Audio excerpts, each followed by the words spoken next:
The last reading I had to stop kind of suddenly, so I'm going to pick up there. And I want to just say that Anne had asked, "What is the name of that geranium on the windowsill, please?"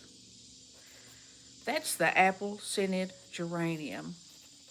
Oh, I don't mean that sort of name. I mean just a name you gave it yourself. Didn't you give it a name?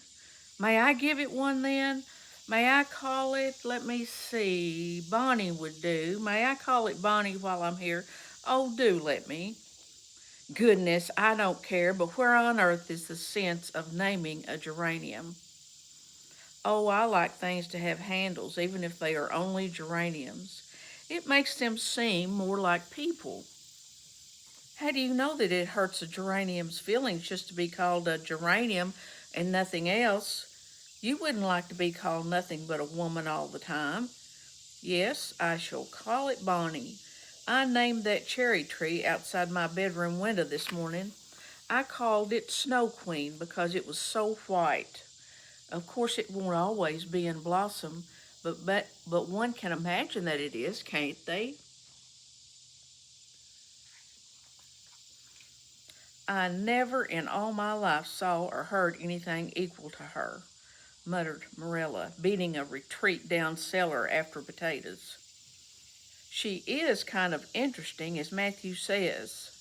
I can feel already that I'm wondering what on earth she'll say next. She'll be casting a spell over me, too. She's cast it over Matthew. That look he gave me when he went out said everything he said or hinted last night over and again. I wish he was like other men and would talk things out. A body could answer back then and argue him into reason, but what's to be done with a man who just looks? Anne had relapsed into reverie with her chin in her hands and her eyes on the sky when Marilla returned from her cellar pilgrimage. There, Marilla left her until the early dinner was on the table. "I suppose I can have the mare and buggy this afternoon, Matthew?" said Marilla. Matthew nodded and looked wistfully at Anne. Marilla intercepted the look and said grimly, "I'm going to drive over to White Sands and settle this thing. I'll take Anne with me, and Mrs. Spencer will probably make arrangements to send her back to Nova Scotia at once. I'll set your tea out for you, and I'll be home in time to milk the cows." Still Matthew said nothing, and Marilla had a sense of having wasted words and breath. There's nothing more aggravating than a man who won't talk back, unless it is a woman who won't. Matthew hitched the sorrel into the buggy in due time, and Marilla and Anne set off. Matthew opened the yard gate for them, and as they drove slowly through, he said to nobody in particular, as it seemed, "Little Jerry Bolt from the creek was here this morning, and I told him I guess I'd hire him for the summer." Marilla made no reply, but she hit the unlucky sorrel such a vicious clip with the whip that the fat mare, unused to such treatment, whizzed indignantly down the lane at an alarming pace. Marilla looked back once as the buggy bounced along and saw that aggravating Matthew leaning over the gate, looking wistfully after them. Chapter 5, Anne's History. "Do you know," said Anne confidentially, "I've made up my mind to enjoy this drive. It's been my experience that you can nearly always enjoy things if you make your mind firmly that you will. Of course, you must make it up firmly. I'm not going to think about going back to the asylum while we're having our drive. I'm just going to think about the drive. Oh, look, there's one little early wild rose out. Isn't it lovely? Don't you think it must be glad to be a rose? Wouldn't it be nice if roses could talk? I'm sure they could tell us such lovely things. And isn't the pink the most bewitching color in the world? I love it, but I can't wear it. Red-headed people can't wear pink." not even in imagination. Did you ever know of anybody whose hair was red when she was young, but got to be another color when she grew up? No, I don't know as I ever did, said Marilla mercilessly, and I shouldn't think it likely to happen in your case either. Anne sighed. Well, that is another hope gone. My life is a perfect graveyard of buried hopes. That's a sentence I read in a book once, and I say it over to comfort myself whenever I'm disappointed in anything. I don't see where the comforting comes in myself, said Marilla. Why, because it sounds so nice and romantic, just as if I were a heroine in a book. You know, I'm so fond of romantic things, and a graveyard full of buried hopes is about as romantic a thing as one can imagine, isn't it? I'm rather glad I have one. Are we going across the Lake of Shining Waters today? We're not going over Barry's Pond, if that's what you mean by your Lake of Shining Waters. We're going by the Shore Road. Shore Road sounds nice, said Anne dreamily. Is it as nice as it sounds? Just when you say Shore Road, I saw it in a picture in my mind as quick as that, and White Sands is a pretty name too. But I don't like it as well as Avonlea. Avonlea is a lovely name. It just sounds like music. How far is it to White Sands? It's 5 miles, and as you're evidently bent on talking, you might as well talk to some purpose by telling me what you know about yourself. Oh, what I know about myself isn't really worth telling, said Anne eagerly. If you'll only let me tell you what I imagine about myself, you'll think it ever so much more interesting. No, I don't want any of your imaginings. You just stick to bald facts. Begin at the beginning, where you were born, and how old are you? I was 11 last March, said Anne, resigning herself to bald facts with a sigh. And I was born in Bolingbroke, Nova Scotia. My father's name was Walter Shirley, and he was a teacher in the Bolingbroke High School. My mother's name was Bertha Shirley. Aren't Walter and Bertha lovely names? I'm so glad my parents had not nice names. It would be a real disgrace to have a father named, well, say Jedediah, wouldn't it?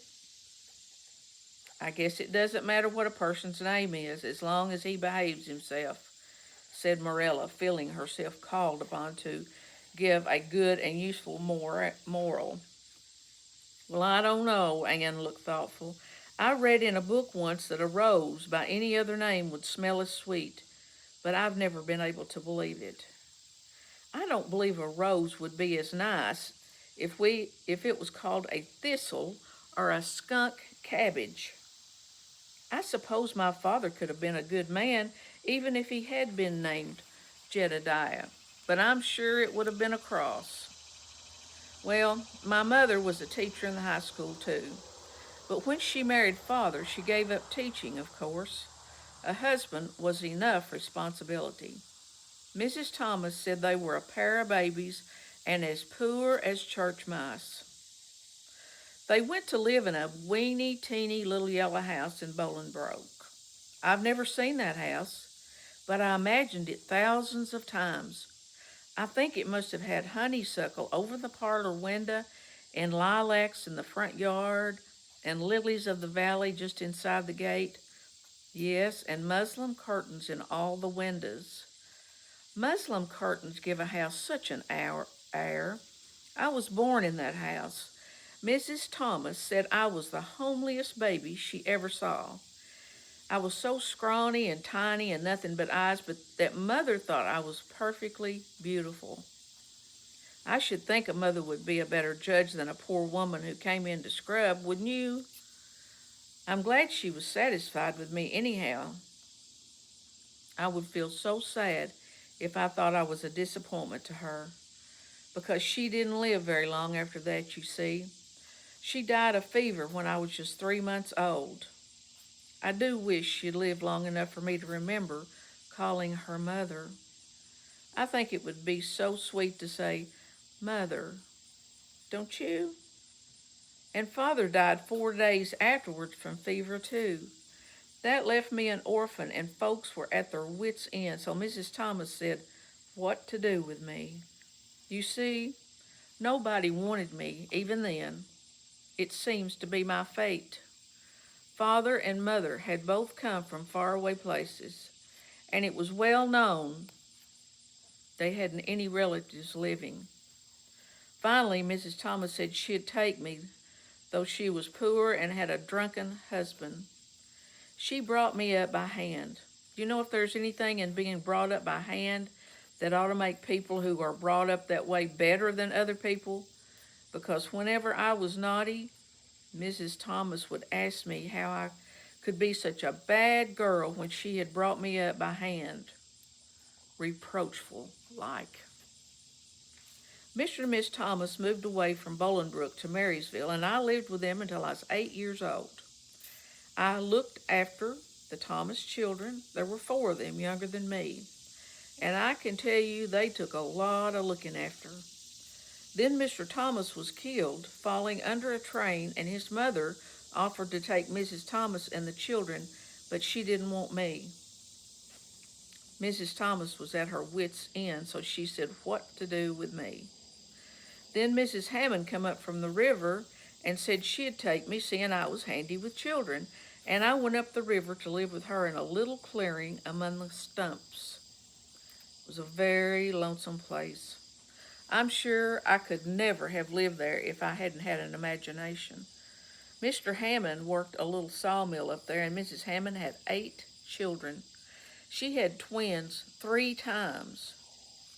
Now, I like babies in moderation, but twins 3 times in succession is too much. I told Mrs. Hammond so firmly when the last pair came, I used to get so dreadfully tired carrying them about. I lived up the river with Mrs. Hammond over 2 years, and then Mr. Hammond died, and Mrs. Hammond broke up housekeeping. She divided her children among her relatives and went to the States. I had to go to the asylum at Hopeton because nobody would take me. They didn't want me at the asylum either. They said they were overcrowded as it was, but they had to take me, and I was there 4 months until Mrs. Spencer came. Anne finished up with another sigh, of relief this time. Evidently, she did not like talking about her experiences in a world that had not wanted her. Did you ever go to school? Demanded Marilla, turning the sorrel mare down the shore road. Not a great deal. I went a little last year. I stayed with Mrs. Thomas. When I went upriver, we were so far from a school I couldn't walk it in winter, and there was vacation in summer, so I could only go in the spring and fall. But of course I went while I was at the asylum. I can read pretty well, and I know ever so many pieces of poetry by heart. The Battle of Hohenlinden, and Edinburgh after Flodden, and Bingham on the Rhine, and lots of The Lady of the Lake, and most of The Seasons by James Thompson.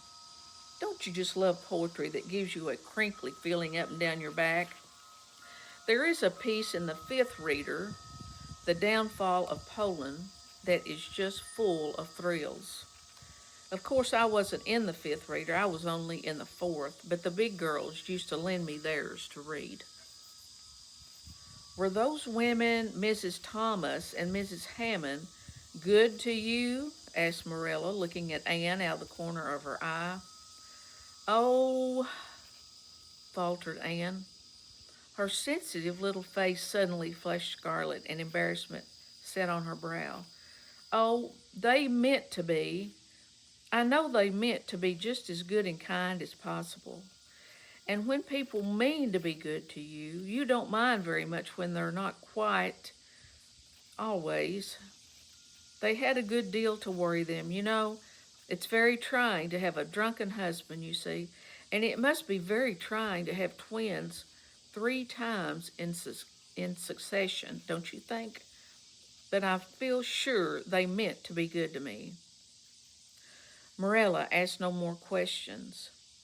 Anne gave herself up to a silent rapture over the shore road, and Marilla guided the sorrel abstractly while she pondered deeply. Pity was suddenly stirring in her heart for the child. What a starved, unloved life she had had. A life of drudgery and poverty and neglect.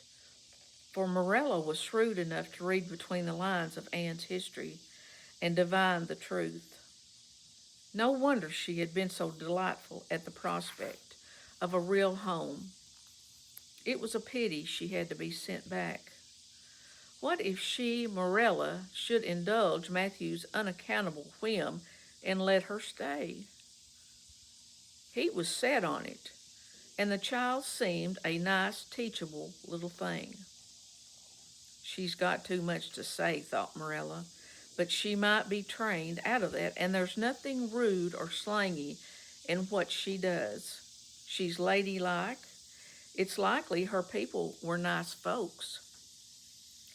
The shore road was woodsy and wild and lonesome. On the right hand, scrub firs, their spirits quite unbroken by long years of tussle with the Gulf winds, grew thickly.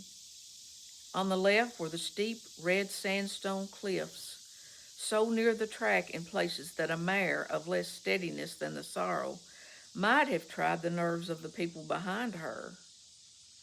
Down at the base of the cliffs were heaps of surf-worn rocks or little sandy coves inlaid with pebbles as with ocean jewels. Beyond lay the sea, shimmering and blue, and over it soared the gulls, their pinions flashing silvery in the sunlight. "Isn't the sea wonderful?" said Anne, rousing from a long, wide-eyed silence. "Once when I lived in Maryville, Mr. Thomas hired an express wagon and took us all to spend the day at the shore 10 miles away.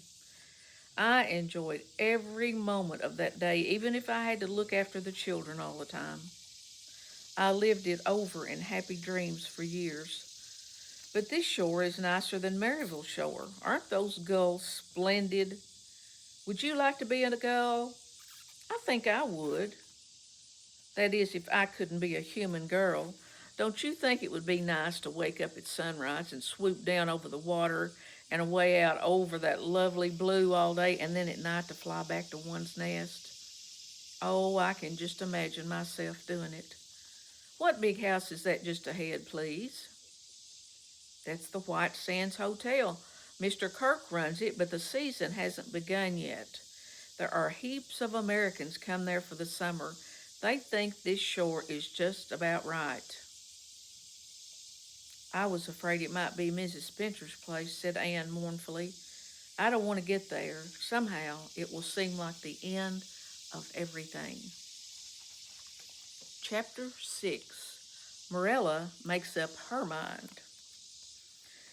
Get there they did, however, in due season.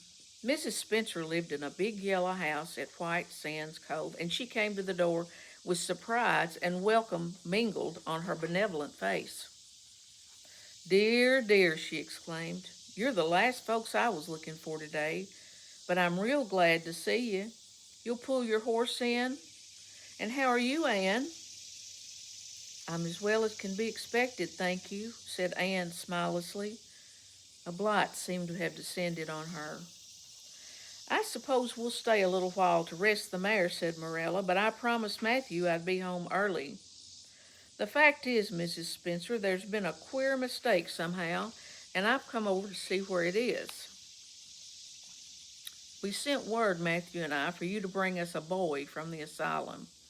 We told your brother Robert to tell you we wanted a boy about 10 or 11 years old." "Marilla Cuthbert, you don't say so," said Mrs. Spencer in distress. "Why, Robert sent the word down by his daughter Nancy, and she said you wanted a girl. Didn't she, Flora Jane?" appealing to her daughter, who had come out to the steps. "She certainly did, Miss Cuthbert," corroborated Flora Jane earnestly.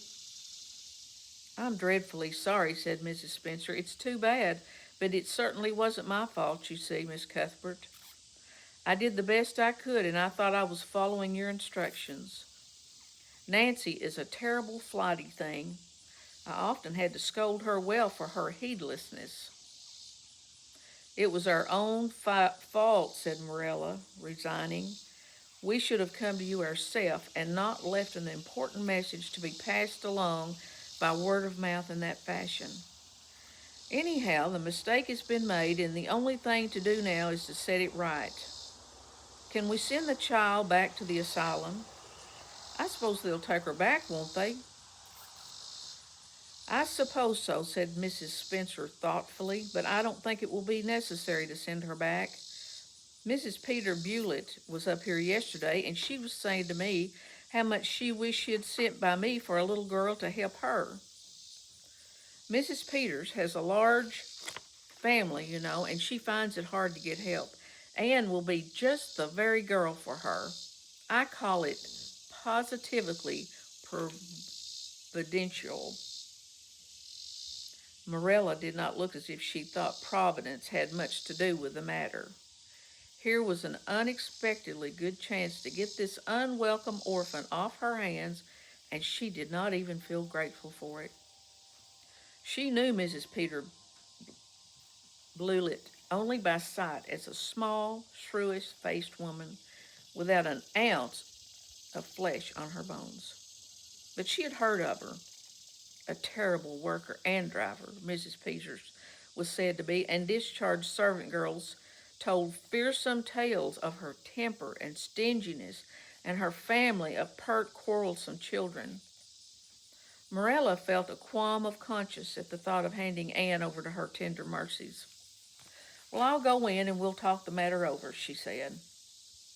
And if there isn't Mrs. Peter coming up the lane this blessed minute, exclaimed Mrs. Spencer, bustling her guests through the hall into the parlor, where a deadly chill struck on them as if the air had been strained so long through dark green, closely drawn blinds that it had lost every particle of warmth it had ever possessed.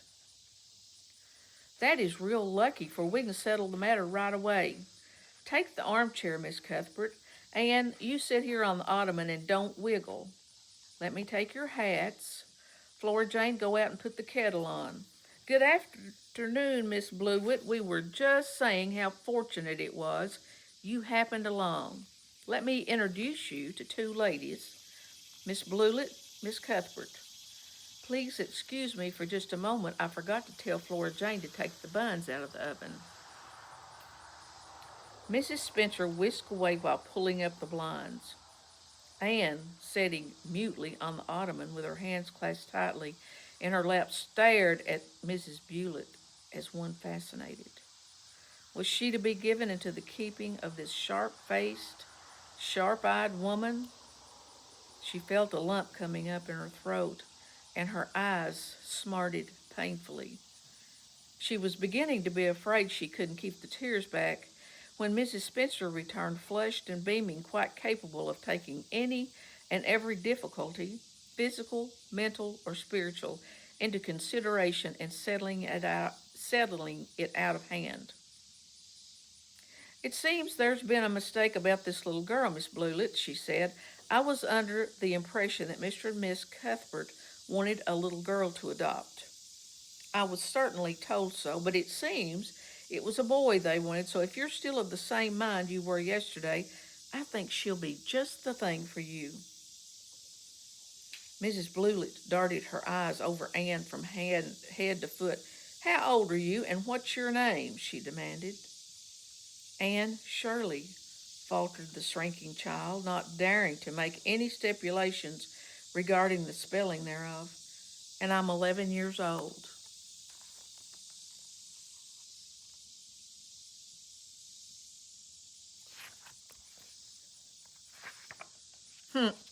You don't look as if there was much to you, but you're wiry. I don't know, but the wiry ones are the best after all.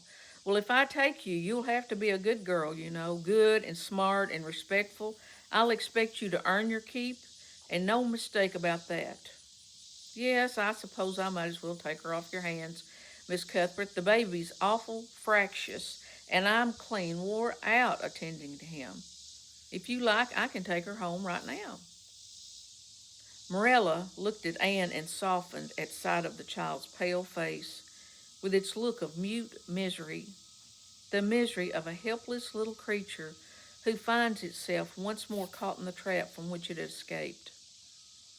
Morella felt an uncomfortable conviction that if she denied the appeal of that look, it would haunt her to her dying day.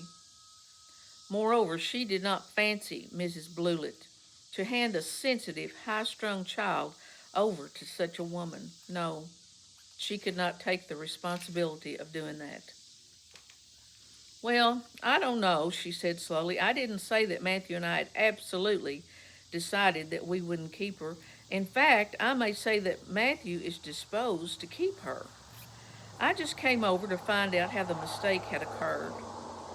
I think I'd better take her home again and talk it over with Matthew. I feel that I oughtn't to decide on anything without consulting him. If we make up our mind not to keep her, we'll bring or send her over to you tomorrow night. If we don't, you may know that she's going to stay with us. Will that suit you, Mrs. Blewett?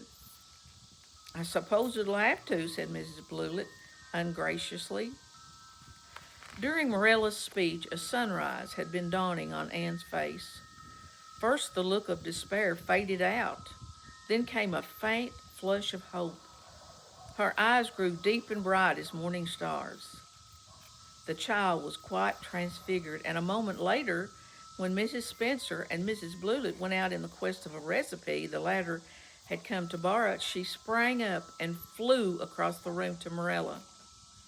"Oh, Miss Cuthbert, did you really say that perhaps you would let me stay at Green Gables?" she said in a breathless whisper, as if speaking aloud might shatter the glorious possibility. "Did you really say it, or did I only imagine that you did?"